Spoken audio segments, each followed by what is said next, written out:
Yes, 3 videos in a day. I might double that, just saying. I might. Someone asking for like me to, well, hurry up to get it to a certain point, kind of. Not exactly, but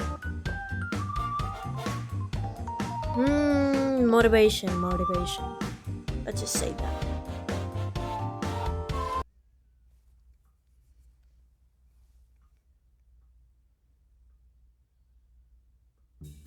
The next morning, huh? Ah, Legacy, what? Please. You're straining yourself for no reason. I take a few steps back and throw myself against the door one more time. After trying nearly all night to escape, it's all I have left to try. Legacy. Lucy rushes to my side and pulls me away. Then she gently rubs my back. I appreciate your effort, but you're not going to get anywhere doing that. I can't give up, Lucy. Not with how much there's at stake. But bracing and battering your body like that isn't going to change a single thing. Yet, she's right, Legacy. There's no point. Rebecca's tone isn't angry or even upset. Her words are completely flat, hopeless. No, Rebecca, not you too. But even then, it sounds as though she might hold the faintest hint of concern in her voice as well. I take a step back and breathe slowly, and I give up. You're right. It's no use. Just take it easy, Legacy. Throwing a fit isn't going to do much other than giving that jerk Jordan a few laughs. I lift both my hands to rub my face, my anxiety growing stronger with each passing second. I just, I have to get us out of here. I always find a way out. This isn't one of those times, Legacy. Please just rest. We need our energy for whatever lies ahead. But, no buts. You have been at this all night. Did you even sleep at all? Uh, Thought so. You need to recuperate, I think. I stand there for a moment, then give a reluctant nod. Head hanging low in shame, I meander over to the wall and slump against it. Everyone else follows suit, finding their own corner to sulk in. After a few minutes, I look up when I hear Rebecca hiss. Can I talk to you? Since this may very well be our last opportunity to talk, should I go over to Rebecca? Bye. Not now, Rebecca. I need a second to myself. Oh, okay. Rebecca looks down, clearly disappointed by my response. I can't say for sure how much time has passed. Probably an hour or two at most, but it feels like an eternity.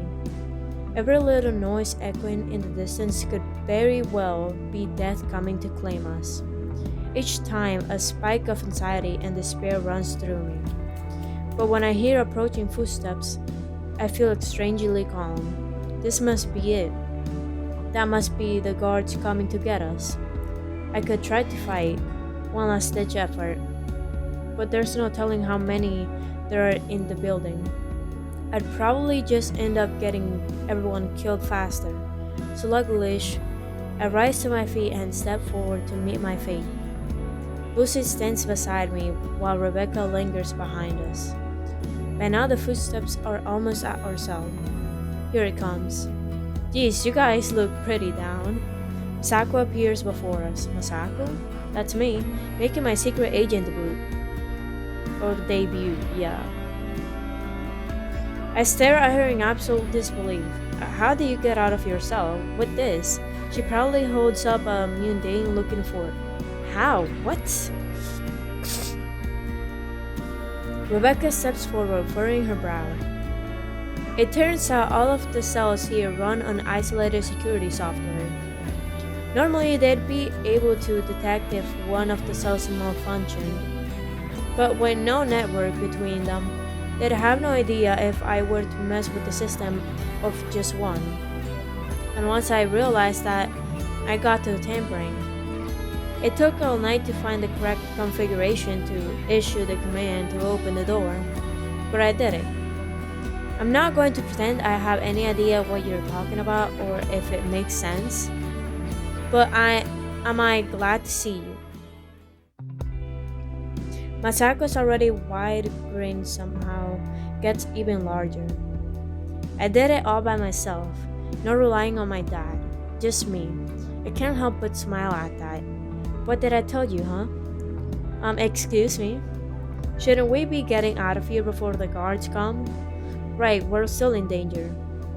Can you get us out, Masako? Sure can. It's way easier on this side of the door. What do we do once we're out? Good question. What we'll do is get up and go. Getting out of here is what's most important right now. Even if Anders is still here, we won't stand a chance if we don't even know where we are. Let alone how many guards he's got at his disposal. Right, but we're totally unequipped. That's right. We'll need our stuff back. I think I know where to find it. There's a guard station just down the hall. From the sound of it, they're keeping our equipment there.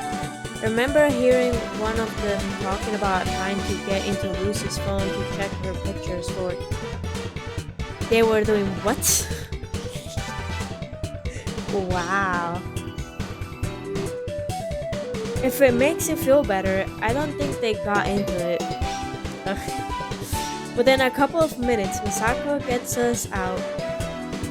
Can I borrow that fork of yours for just a second? Sure thing. After a few seconds of tinkering, I managed to free us all from the shackles. Finally. Impressive. I can't help but smirk. Imagine what I can do with a fork and a knife. Nothing but silence follows. For a second there, I thought I'd hear crickets chirping. Alright then, we're off to the security room. Let's get the hell out of here. Swiftly, we move as a group down the underground prison's corridors. Eventually, we reach the security room.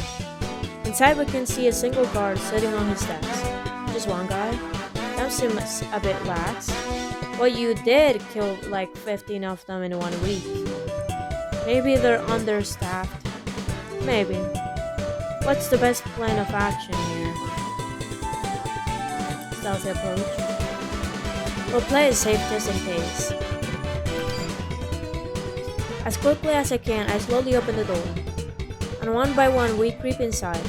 I raise my hand, signaling for the others to hold back. And I move closer, holding my hand over his mouth to keep him quiet.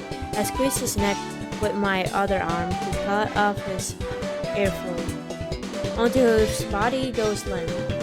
Well, that takes care of that. After cuffing the guard, we locate our equipment and gear up. Remember, everyone, even though we're armed, it doesn't mean we need to get involved in another shootout. Lucy's right.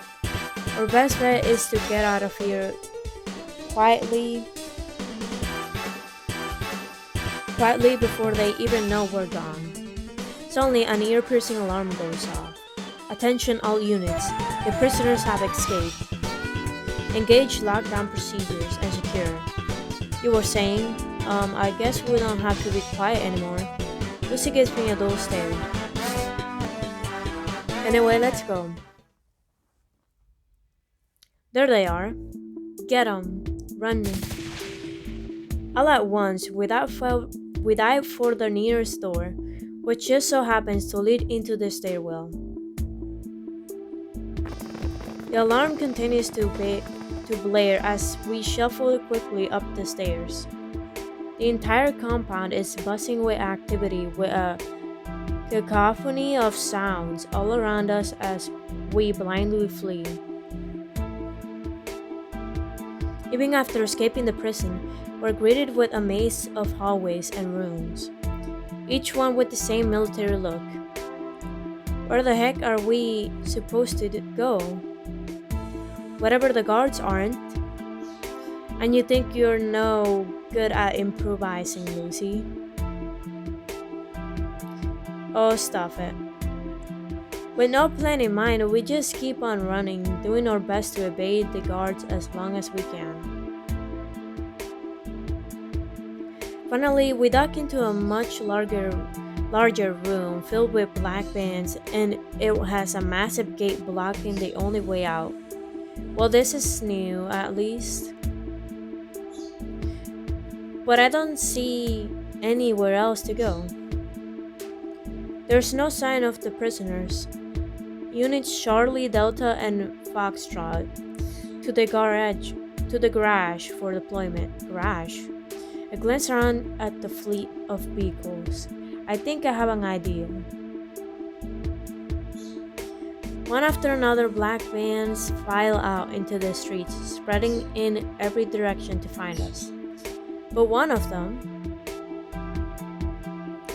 has us inside. I haven't got the slightest idea how that worked. I'll admit, it was a huge gamble, but it worked out right for now. Masako, can you disable any trackers that might be in here? Already on it. Gleefully, Masako gets to work on the band's console with renewed vigor. What happens now? Are we going after Anders? Oh, we will. But this time, no slip-ups. Lucy, I'll get straight on ascertaining Anders' whereabouts and prepare for a proper assault. It's going to take some time, so we'll need somewhere to hunker down. Again? Would you rather go in unprepared? I guess not. Then perhaps you can assist by helping me find somewhere low profile near the Night Industries building. I think I have a few ideas. Lucy and Rebecca shift toward the back of the band to plan, leaving me with Masako. I glance back at her from the corner of my eye. She looks at me with a slightly awkward smile. Masako's giving me a strange look. I wonder what's on Masako's mind. Ignore it. It's not really important right now. I need to keep an eye out for trouble. Keeping my eyes on the road, I drive in complete silence. Every so often, Masako glances my way, but nothing comes of it. Sometime later, we take shelter in an alley on the opposite end of London to gather ourselves. Any update on our status, Lucy? Not much, I'm afraid. Although Rebecca did point me in the direction of an apartment building with an open access rooftop near our destination. It could be a good place to monitor the situation until the heat dies down. Sounds good. What about, hang on. Rebecca, why do you know about random apartment rooftops? Uh-huh. No reason. I just like to have somewhere to get away sometimes, that's all. But don't you have your own loft or something? Why go to the roof? For, practicing in private. Practicing what, pray tell? Rebecca's expression suddenly sours. Acting, okay? I always wanted to be a famous actress for as long as I can remember. But it's too embarrassing to practice where someone can walk in on me.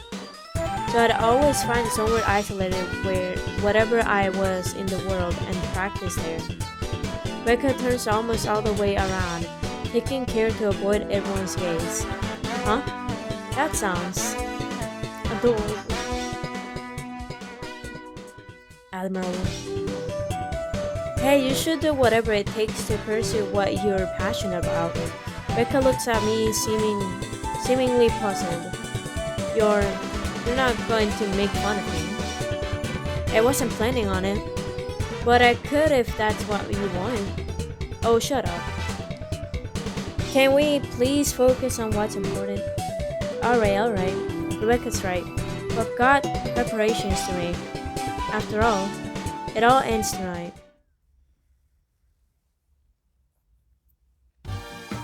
Let's hope it all ends tonight.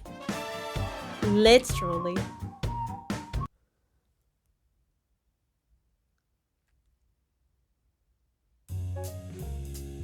A few hours later, alright everyone, that's our target. On the 23rd floor is where we'll find Anders' office.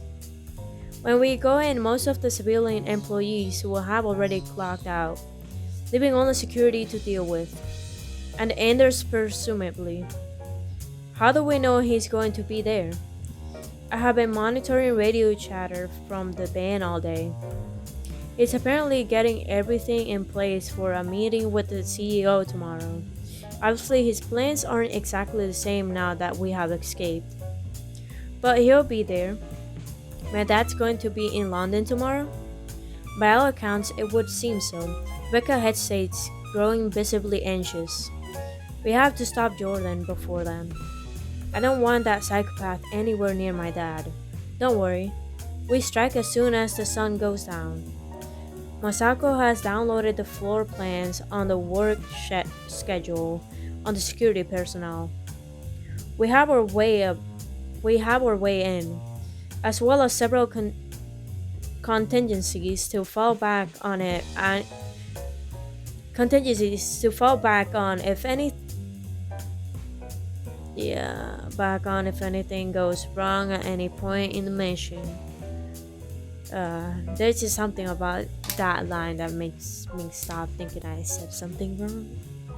Lucy was painfully meticulous about planning this time around. We'll go over in detail. We'll go over it in detail once more before we begin.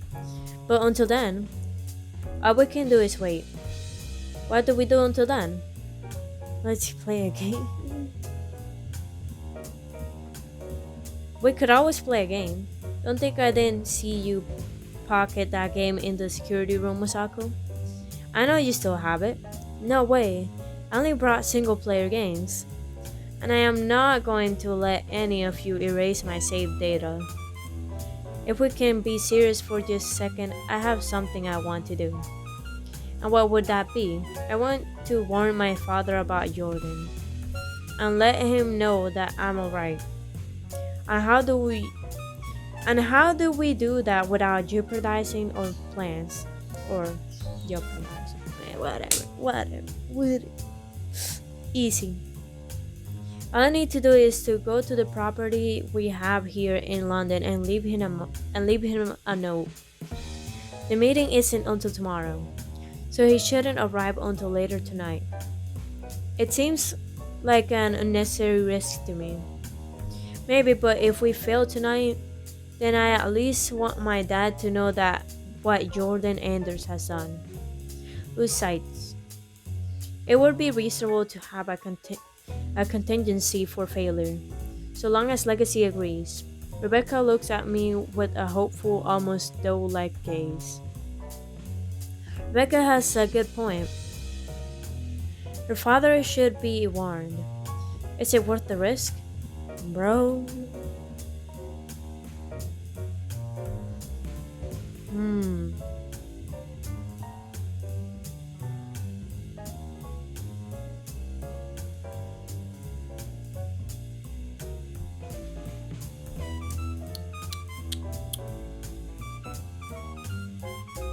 To help or not help?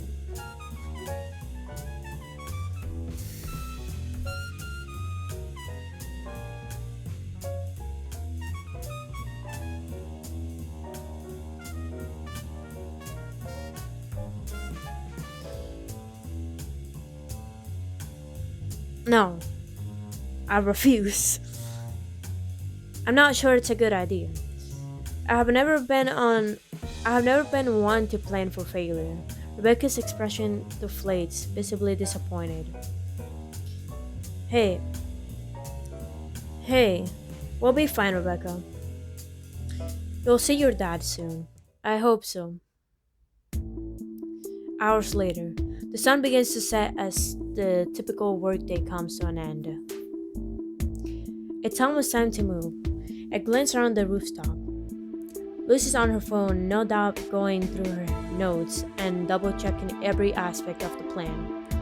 Meanwhile, Masako is playing with the tech she got it from the hijacked van, scavenging and repurposing it for the mission at hand.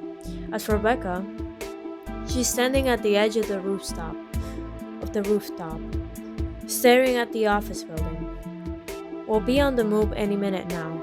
Before then, I want to make sure to say everything that needs to be said to all of them, just in case I never get another chance. First up is Lucy. She's so focused on her phone that she doesn't seem to notice when I approach her. I clear my throat. She perks up in an instant, seemingly startled by my presence. Oh, Legacy, did you need something? You could say that. Before the mission starts, I just wanted to say, if we don't succeed,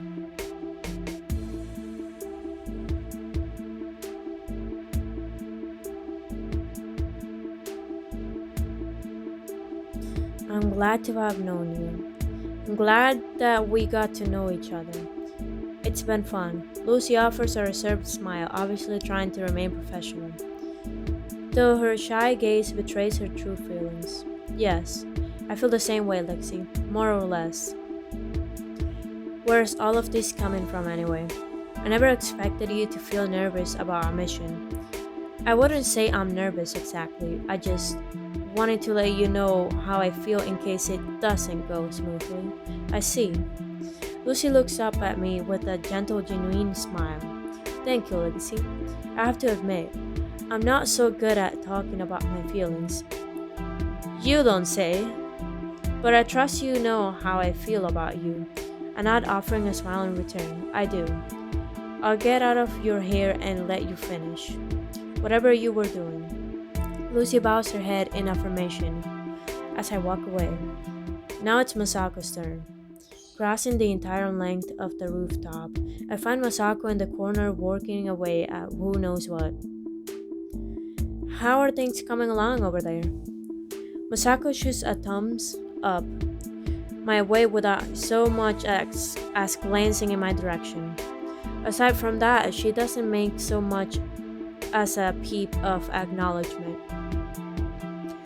Should I come back later?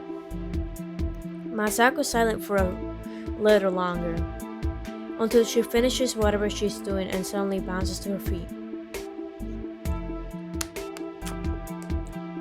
No, I'm good. Sorry, I really had to focus. What's up, Buttercup? I just wanted to check in with you. You ready for the biggest mission of our lives? Are you kidding? I'm so hyped.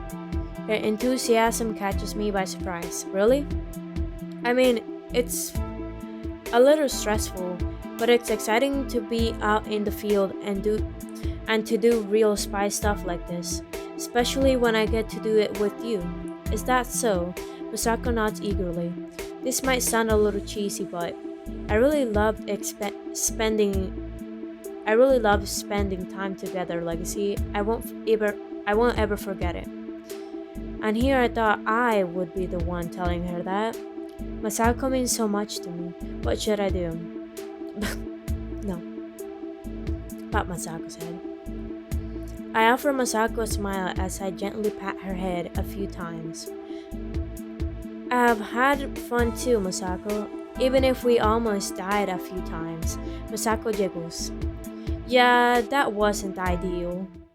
But it's still been cool. I'm glad I decided to join you guys on this mission. Why did you anyway? Anders wasn't after you. And the agency didn't cut ties with you. So you had no reason to put yourself at risk. Duh, because I like you guys, dummy. I didn't want you to get hurt, so I had to do something. Her plain and simple reasoning elicited a little chuckle from me. You really are too pure for this world, you know? But still, you're very special to me. You're very special to me, and I'm grateful to have you in my life. Masako smiles sweetly. Well, I'm thankful for being in your life. It has been some of the best times I have ever had. I'm glad to hear it. Anyway, that's all I wanted to say. I'll let you get back to your prep work. Thanks. You know where to find me if you need me. After walking away, I start looking for Rebecca. One more to go. I make my way to the edge of the rooftop where Rebecca still stands vigilantly. Joining her in joining her is starting at the evening no, joining her in staring at the evening skyline. I don't say a single word. After a moment or two, she turns to me. Did you need something, Legacy? Not really need, no.